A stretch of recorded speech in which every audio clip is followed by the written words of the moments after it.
My friends, it is the 29th of February 2024 and I'm here in Guangzhou in China. Today we're going to catch a China Southern Airlines flight to Bangkok in Thailand on board of the Boeing 737 MAX 8 in economy class. Thank you so much for joining and coming along, and let's begin our trip report.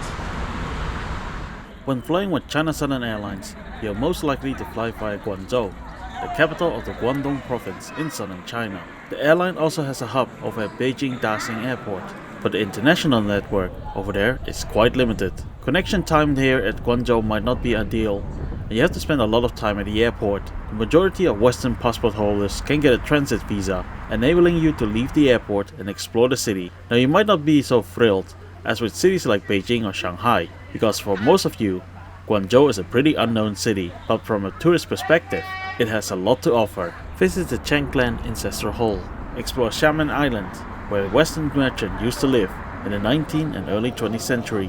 In the old city district of Guangzhou stands the Sacred Heart Cathedral, also a remnant of the city's international past. And no, this is not a replica of the Notre Dame in Paris.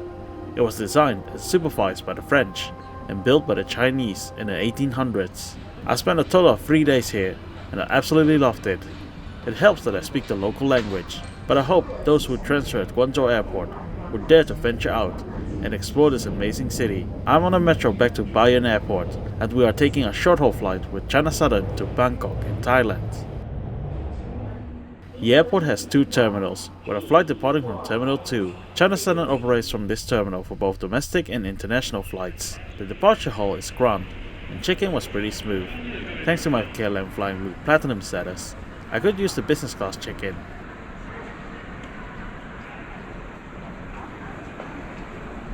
The airport is very proud of its 5-star Skytrax rating, but since it is Skytrax, you have to take it with a grain of salt. Anyways, passport control and security check was a breeze, and we find ourselves airside now. Bayan Airport is a massive place, and China Southern is one of the biggest airlines in the world. However, this is a map of the international part of Terminal 2. Pretty small, right? And that's true.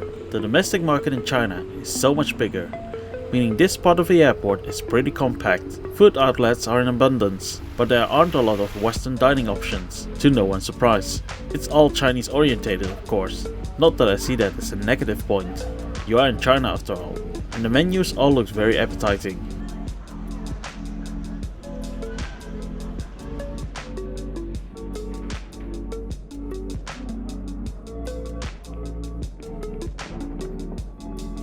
Wi-Fi is available when scanning your passport at this machine on the left. I'm however more interested in the sign on the right, as I qualify for entering the business class lounge.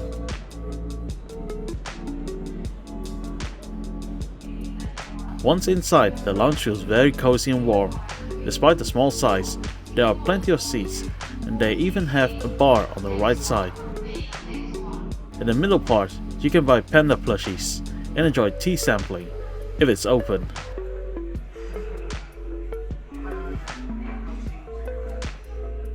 This here is my favorite spot to have a seat, as you can have a look over the departure lounge below.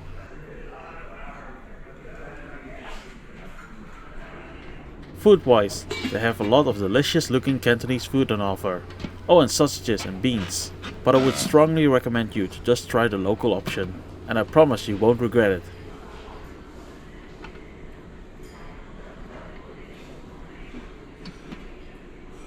I went for a bit of everything, but I would like to point out the pan-fried bun, char siu pork bun, and the tea egg as my favorites. And yes, these are all typical Chinese breakfast items, including the Coke.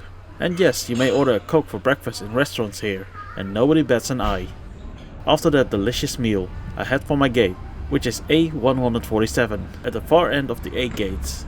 Our aircraft for today's flight is a Boeing 737 MAX 8. These planes have been grounded for nearly 4 years in China, but the government has deemed them safe enough again.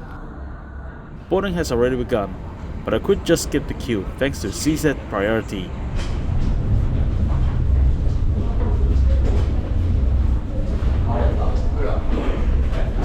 An economy class is in a 3+3 layout. These seats have no headrest, but it looks like they have some decent padding. I have seat 55K, and on your left is a coat hook. The tray table is of a standard size and slide towards you. There's a standard seatback pocket, and the legroom is pretty average. Blankets are available upon request. Do note that the word Boeing and Max are missing on the safety card. This most likely has to do with that not all Chinese people can read the Western alphabet, rather than them fearing for flying the Boeing 737 Max. On top of the armrest you can find a very old-fashioned audio control panel, and below your seat you can find two USB-A ports. Air vents and reading lights are installed as well, and here's a shot at how the seat looks like when fully reclined. Boarding was completed on time, but taxiing out of Guangzhou would delay our departure. Flight time to Bangkok will be 2 hours and 55 minutes.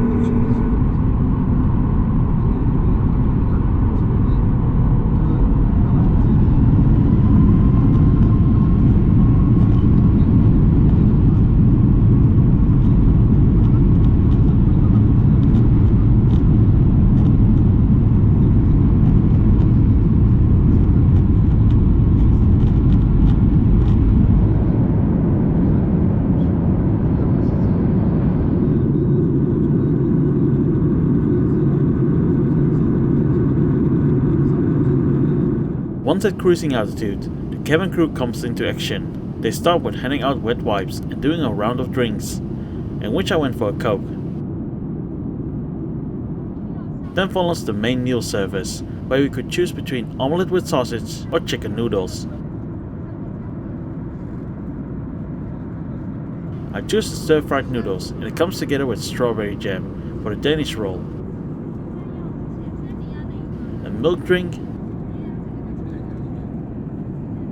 and a cup of fruit. All in all, a nice breakfast meal. Service ends with another round of drinks, in which I went for a cup of apple juice. Now let's move over to the entertainment department. China Southern Airlines offers Wi-Fi on board on some of their flights. However, on the one I am, it wasn't working. Option number 2 for entertainment is the in-flight magazine called Gateway. Here, the problem is that everything is in Chinese, as I'm only able to read roughly 100 characters. Yeah, my ancestors would be massively disappointed with me. Anyways, option number 3 for entertainment is the movie that plays on the overhead screens. Problem here is that you need earphones, and the crew doesn't have them on hand. Oh well, let's cry in the toilet then, which by the way is very clean, just a bit on the tight side. After a short nap, I noticed we start descending. Time to recap this flight. China Southern Airlines on short haul is pretty decent. The crew is friendly, the seats are comfy, and the food is good as well. I like that they do 2 rounds of drinks, and you could always summon them for more with a call button. The only point for improvement is clearly on the entertainment department. But I have to say that on a short haul flight, I actually don't really need any entertainment. Wi-Fi would be really nice to have, although I consider that more of a luxury to have on board than a necessity. For this flight I paid €581.45 as part of an open jar ticket from Amsterdam to Bangkok and from Hong Kong back to Amsterdam. A very good deal for a trip to Asia. So overall I'm very satisfied with my flight and would choose China Southern again.